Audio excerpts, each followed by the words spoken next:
One of the most frequent questions I get about color mode is where are the curves? And believe it or not, they're hidden in plain sight. It's just that we don't actually give you a curve control. However, many of the existing features that we're giving you, like color and contrast and color shift, are under the hood actually based on curve math. So let me show you how this works. Now, in other videos in this series, I've demonstrated how the different zones, for example, if I add more highlight zones, allow you to make very targeted adjustments to more and more restrictive regions of image tonality. I can tell you that using exposure to push and pull on various zones is in fact a curve adjustment. That's what you're doing. But you have no reason to believe me because it's all invisible. It's all under the hood. So let me demonstrate for you more clearly. I'm going to select a ramp gradient. And as a tip, if you ever want to know what a feature is doing in color, try it out on a ramp gradient and you'll know right away. What I'm going to do here is I'm going to add all of my highlight zones and all of the shadow zones. Now, this is for demonstration purposes only. There's no situation you should really run into where you routinely need to use every single zone to make an adjustment. The way the system is designed is you can use the zones you need when you need them to do specific things. And now what I'm going to do is I'm going to select a zone and I'm going to use exposure to make an adjustment. And now I think you can see what I'm talking about. As I manipulate exposure, you can see that the result is a curve. And if I go one zone up and I make another adjustment, you can see that now I'm bending the curve even more.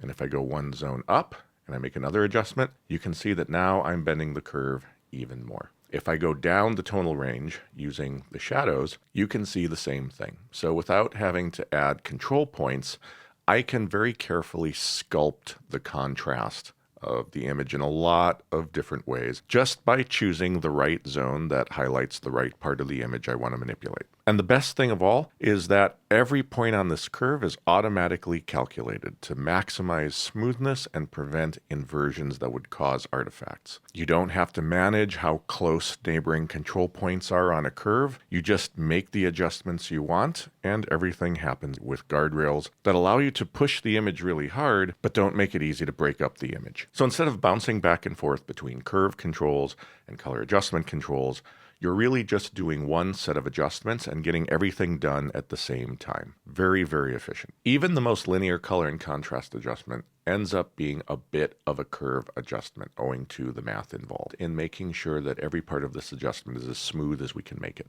Now, this becomes even more interesting if we open up a sequence using the wide gamut color setup in color management. If I click into contrast, you can see that as I push contrast, the built-in roll-off in the highlights and the shadows of the color management is automatically turning this into an S-curve. Now, the region of the adjustment at the pivot point is still linear through the center, but you get this really smooth response. And this is also true of exposure. If I start pushing exposure, you'll see that really what I'm doing is I'm bending the midtones up as they roll off the highlights to prevent clipping.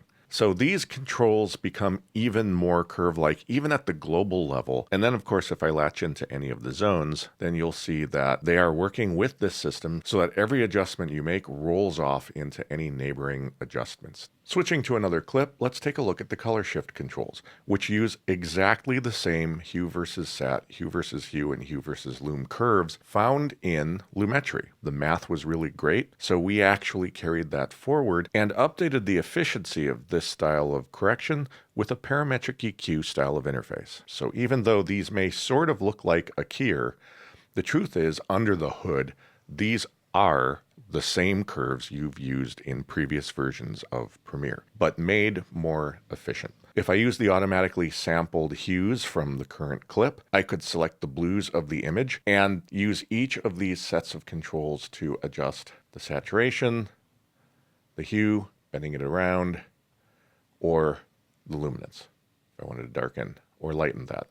Under the hood, these are curves. But instead of having to adjust multiple control points in order to widen or narrow the range of hues that you want to adjust, and then drag the center point to adjust how much of a change you want to make, These controls make it incredibly simple to just select as many or as few of the neighboring hues as you need to adjust, and then push and pull whatever aspect of that color you want to manipulate. Lastly, let's take a look at the style operation. If I open up the Style Modules browser, I'll select Contrast Kit, and if I latch into the compression control and start adjusting it, you can see very clearly that this is actually explicitly built to make S-curve operations as easy as possible, with as many additional ways of shaping curves as we could build in to be fast to use. Even if I adjust the range, everything is happening as a curve, and the highlight roll-off control lets me roll off the top end of the S-curve adjustment to either roll off into the highlights or protect the highlights from too much over-adjustment. So the essence of Contrast Kit, and by extension another module, Flare, is that these are allowing you to do very sophisticated curve operations. However, they're making it easy to reshape curves by not using control points. Instead, you have dedicated controls designed to make adjusting curves easy and fast, and to lock you into the sweet spot for each curve adjustment so that you always get the best results. Whether you're good at using curves or not, it's irrelevant. These controls let everyone be good at adjusting curves.